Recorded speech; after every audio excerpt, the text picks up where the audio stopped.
favor of these greenways is I used to live right on Broadway and McDonald in that area, and the car traffic going by right on their arterial was so loud that you really realize how great it is to live right on a bike lane. And if we're going to put things like lights that are obstructing somebody's livelihood, there's really you don't get that benefit of the bike lane, which is the reduced noise, the increased livability.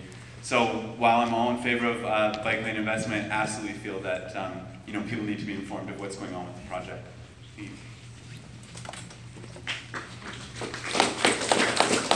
Thank you. As a Park Board Commissioner, I've heard time and time again that our residents of Vancouver are not being consulted. Your voice is not heard. And if elected, I know that I hear from you and I will be your voice at the table. We need proper consultation. We need to go back and hit the reset button and actually listen to our residents of Vancouver. You choose us and we need to represent you. And if it's certain lights or benches that you need in your Arvidas Greenway, then we need to really review that and see how can we make that happen. We need to go and listen to you and tell us what we can do. And with the mixed slate and new mayor, that's what we're going to do. We're going to hit the reset button, talk to staff, and talk to the community, and really bring that back to the basics of what the community needs. So I will work very hard and make sure that your voice, what you need for your Arvidas Greenway and beyond, is what represents your community.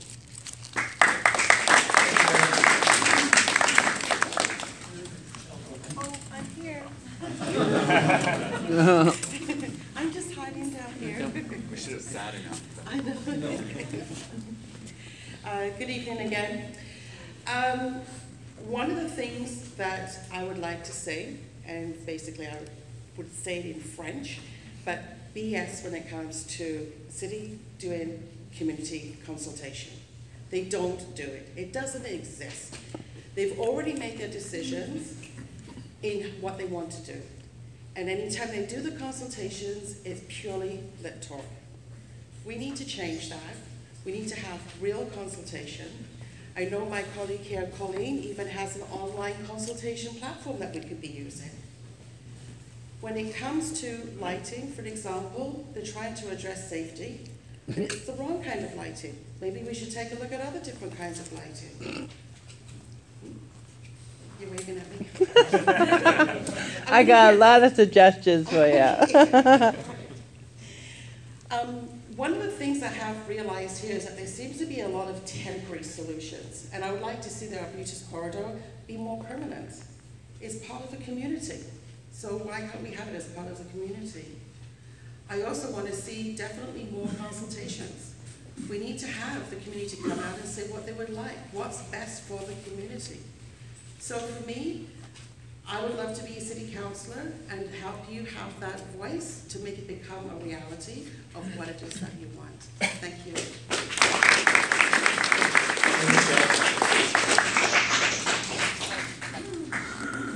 Next question. Question is for Kathleen Randine, Michelle Weeb, Michael Weeb, sorry, and Melissa DiGenova.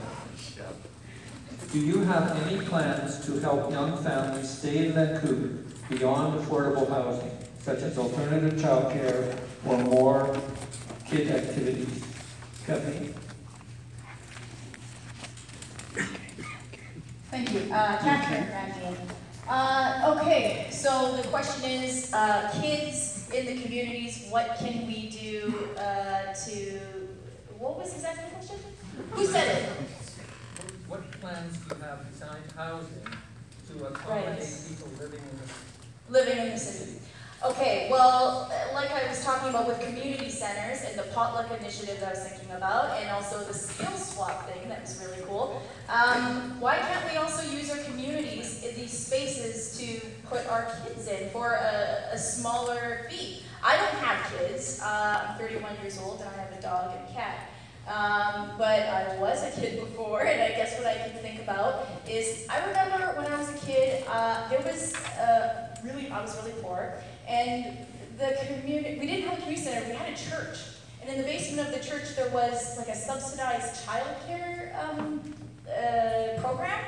So maybe we could use community centers or churches or basically buildings that are sitting around, maybe not being utilized. Maybe we could use that. That would be a venue that we could put our kids in, and that would probably mean it would cost less money than, say, oh my God, like my ex-husband, he has 2 nephews, and the childcare costs, she works at BGH, and they can't afford it, and they're really lucky that she has her mom and her dad to help look after the kids, because if they didn't have that, what were they going to do, right?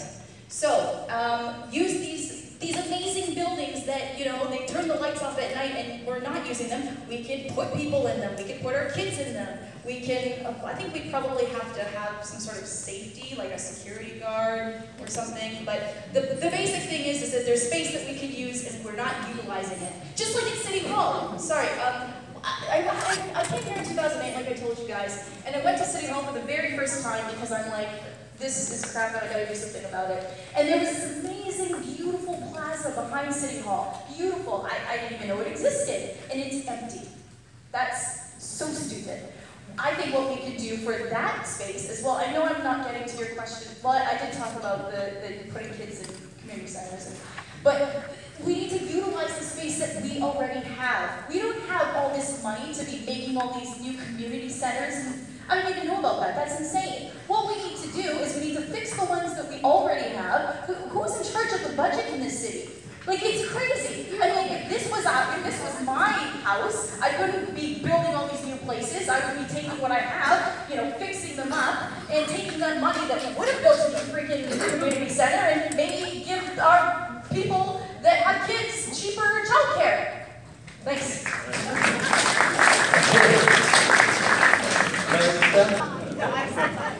Okay, I'll speak really fast.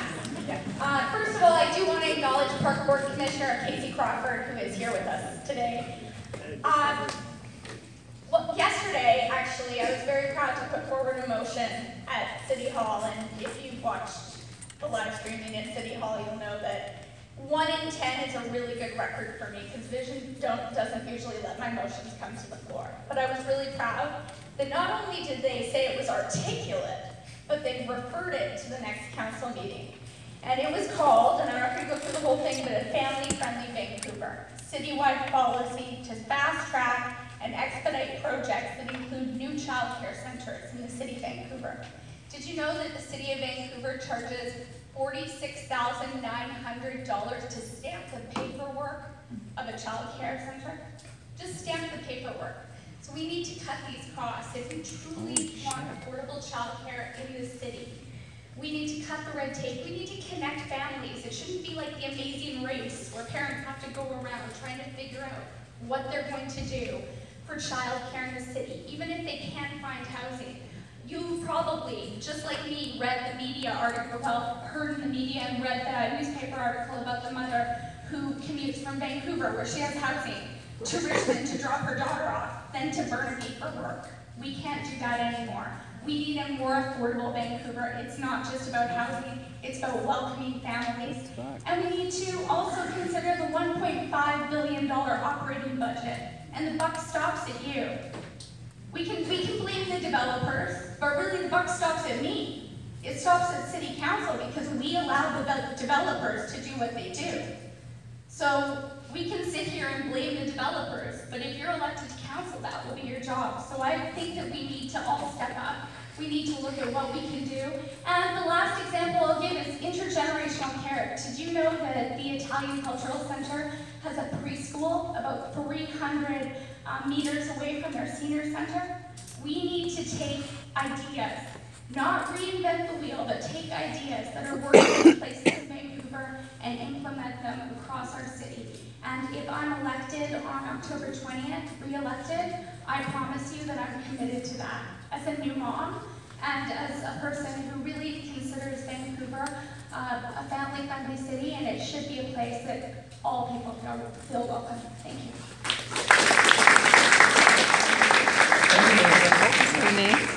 Michael, What was her name? your turn.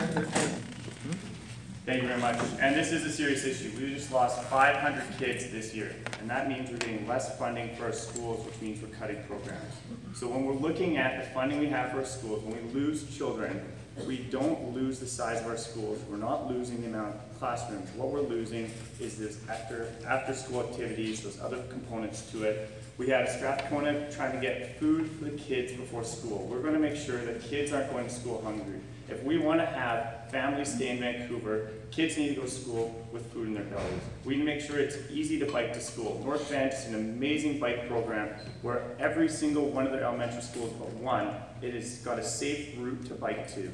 We need to look at that in the city of Vancouver and make sure that elementary schools are safe to bike to. And I know that you said not housing. Housing is the #1 thing we need to focus on. We need to make sure we have family housing, because if we don't, we're going to continue to lose our young families, we're going to continue to empty out our neighborhoods, and our schools will need to be closed down, and that is not what we need. We need to do the opposite and build around our schools and create those connected communities, those complete communities that we grew up in, we know Vancouver can have again, and that's what we need to focus on, because without it, we're changing our neighborhoods. Downtown doesn't have enough schools.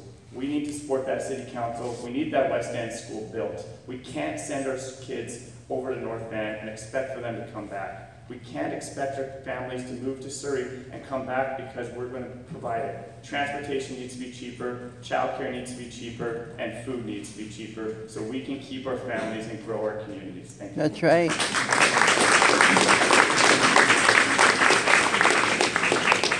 Thank you, Michael. Following question is basically about property tax. The fact is revealed that property tax on residential properties is relatively low compared to property tax on business properties. So the question is, how will you deal with taxes being low for residents and too high for businesses? The question goes to Sarah Kirby-Young, Justin Caldwell, and Elizabeth Taylor. Sarah? Thank you. It's a great question, and supporting small business is actually a priority for the MPA. Ken Sim is our candidate for mayor, and he is a small business owner. He owns a couple of businesses. He started a company called Nurse Next Door, which helps seniors stay in their homes and provides a lot of services for them, and also Rosemary Rock Salt, a bagel company. So he's experienced firsthand the difficulty of trying to get a business open and the cost of permitting it, as well as keeping it open. We just released this week our policy on supporting small business, and we want to look at advocating for shifting that tax burden, because if you look at what's happening now, as our businesses are hollowing out, which is impacting the character of our neighborhoods, is that the businesses cannot afford to stay, because when you have a new condo building that's coming into the market, and that business that's a small one and in a building that has not been redeveloped is getting taxed as if it had been, they simply cannot afford it. We need to support that because it's part of the character of Vancouver and who we are. And those are our residents. So we're fully committed to revisiting that tax burden. And on the residential property tax, the other thing I want to say is that we want to make sure that people are getting value for money. One of the things that we see is that our community center facilities, for example, are so important to people. Residents feel we should be spending more on them. However, that hasn't been the case at City Hall. Most of our community centers are built in the 60s, 70s, and the 80s. They're aging dramatically. We did a facility condition index study. We pushed for that at the park board this year, and if you look at it, right now they're rated, some of them are rated fair or good. In 9 years, the majority of our community centers across the city are going to go to poor or critical state. So we're very conscious of making sure that we spend your residential tax dollars on things that matter to neighborhoods like community centers, and then we make sure that we are trying to reduce the burden on the small businesses so that they can stay in their neighborhoods. Thank you.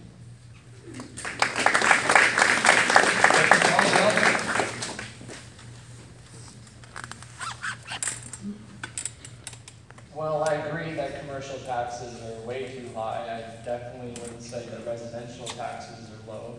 I believe we have one of the highest taxes in North America. Our mill rate is low, but if you look at our assessed values, I'd say we're paying our fair share and then some.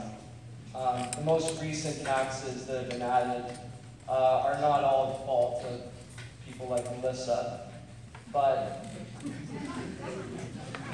her job is to lower taxes for all of us and make things more affordable. Now, commercial properties are assessed by best possible use and not their actual use.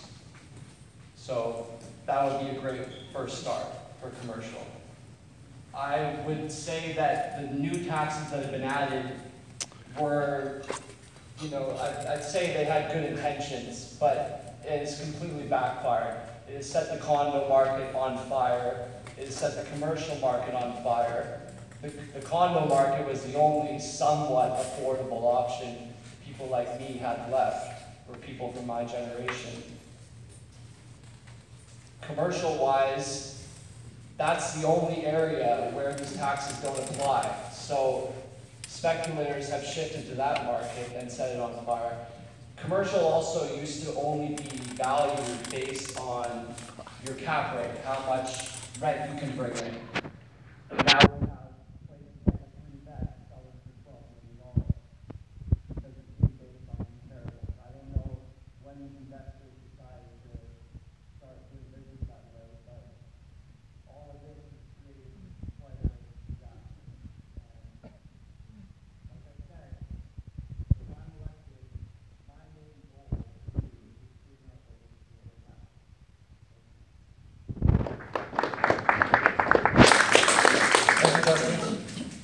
And Elizabeth Taylor, easy name to remember, she's correct. Correct. All right, so Vancouver First is actually the only party that will create an office of the ombudsman to help with slashing the taxes and actually creating a budget that will do so. We also want to help with seniors in cutting the taxes for seniors.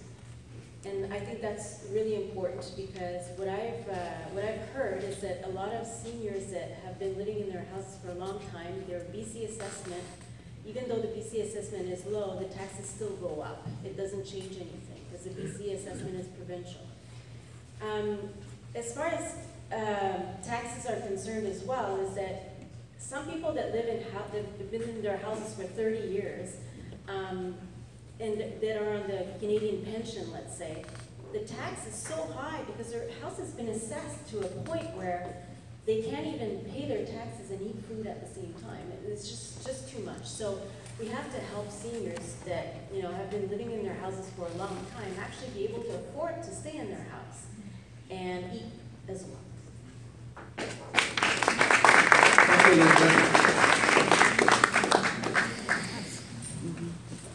So another question, which is, we'll go to Ann Roberts, Spike Peachy, and Francois Ronet.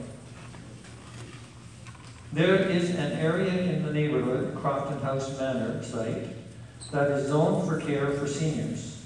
Are you prepared to support retention of that zoning for that purpose, namely use of that site for the care and housing of seniors? Ann Roberts.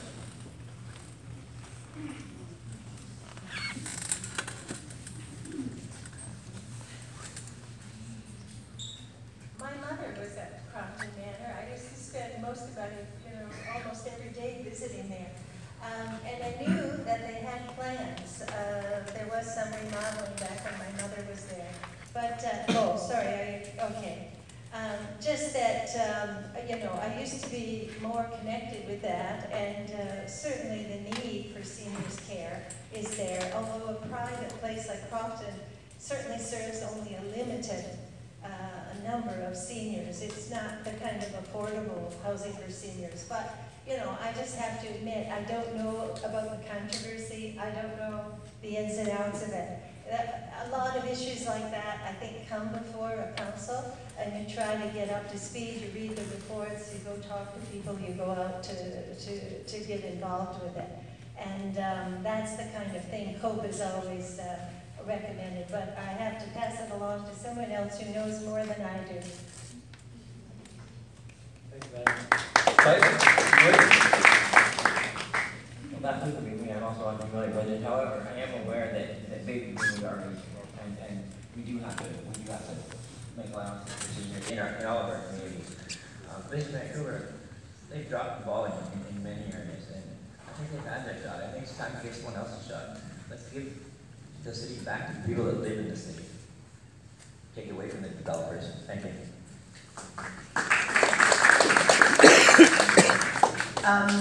Unfortunately, you've been handed 3 candidates that aren't very familiar with the Crofton House controversy. I agree, though, that there is a real need for senior housing in our community. I don't know the specifics of this project. I'm guessing that if it's being rezoned, that there's the possibility that we would lose seniors housing. I think that any rezoning needs to look at the existing use. And so if there are seniors being housed there, if we're putting in something else, we need to make sure that the seniors continue to be housed there, and potentially we increase the number of spaces and the number of beds available, and possibly add some mixed income, you know, because everybody is aging. And, you know, my parents are aging as well. My dad has moved to Montreal, but my mother is, you know, and my step, anyway. My extended family are all boomers, and they're all entering a stage in their life when they possibly are going to be in some kind of a residential care. And there isn't enough. And just like young families are being pushed out of the region, I don't want to see seniors being pushed out of the region either. So I'm afraid I can't answer specifics of this, but generally I'm in favor of seniors being allowed to stay where they know, where they're familiar with the community, they know where their shopping is, they know where they can go and access services. And I would never want to take that away from people if I were on council. Thanks.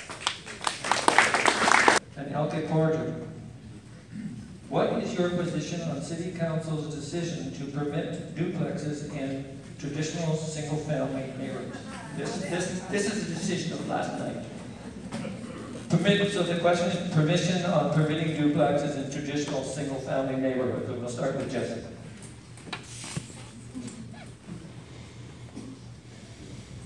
Thank you, Robert. Silence. Absolute shock and disbelief. We live in a democracy, yet every time we visit 12th and Cambie, what we see is a dictatorship. We see people show up in droves to voice their opinions, their concerns.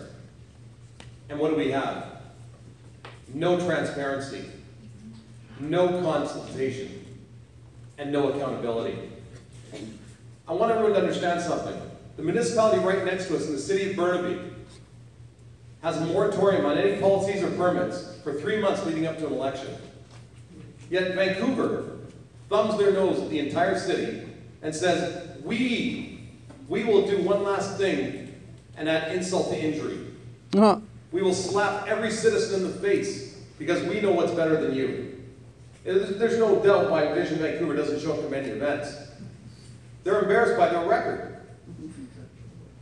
So what would we do? We're clear. Fred Harding, the next mayor of Vancouver, who's sitting right there, has made it clear.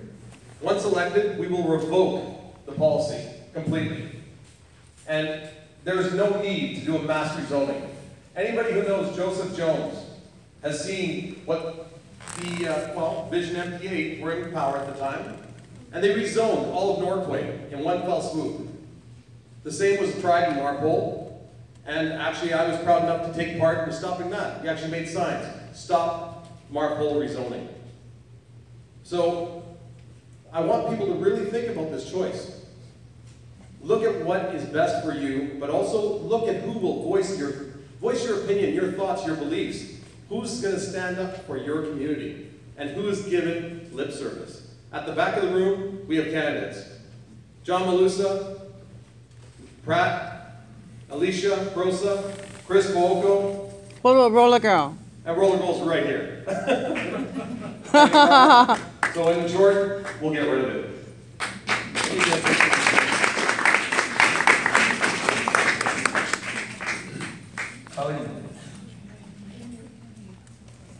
Well, as a matter of fact, I addressed the public hearing yesterday. I stayed until 10 o'clock the night before. I just missed the cut. You guys were there. But I was able to speak to council at 1 o'clock yesterday afternoon. And what I said to them to start, as I reminded them that we elect representatives to represent us. And in order to do that, they need to know what us think. And you know, there was no proper public consultation done as part of this exercise. The report went out on the 7th of September. They had a couple of meaningless meetings where basically these are manufacturing consent by having events where the communications folks come out and basically market to you. They're not consulting, it's a marketing exercise because the decisions are foregone conclusions. So, the first problem with this whole exercise was the fact that the decisions were made. It was their last council, it was their swan song, they pushed it out, and now we're stuck with it. And, this was the second to last one of the items that was on the public hearing yesterday. The last one they did actually push out until the next council. So the first problem was the fact that there was no proper public consultation. The second problem, of course, was that we are being gaslit. Everywhere we go, we see orange mesh fences. We see, all of the cranes up in the skyline. We know that we're seeing more construction going on here than ever before. And yet at the same time, we're being told that there is insufficient housing. And what I pointed out is that we've been building safety deposit boxes in the sky instead of building housing that people can afford to live in. So it's not that we haven't been building, there's an excess of supply, it's that we haven't been building the right thing. So what I want to say is, it's not that we don't need to develop density throughout the body of the city, but we need to do it in a way that reflects the nuances of individual neighborhoods. You can't make a blanket, one size fits all, this is what we're going to do across the whole city and ram it down our throats. You have to involve people in being able to talk about how they want to increase density within the nuances of their own neighborhoods. So that's my message. Stand up for your neighborhoods and let's work towards a real city plan after this next election.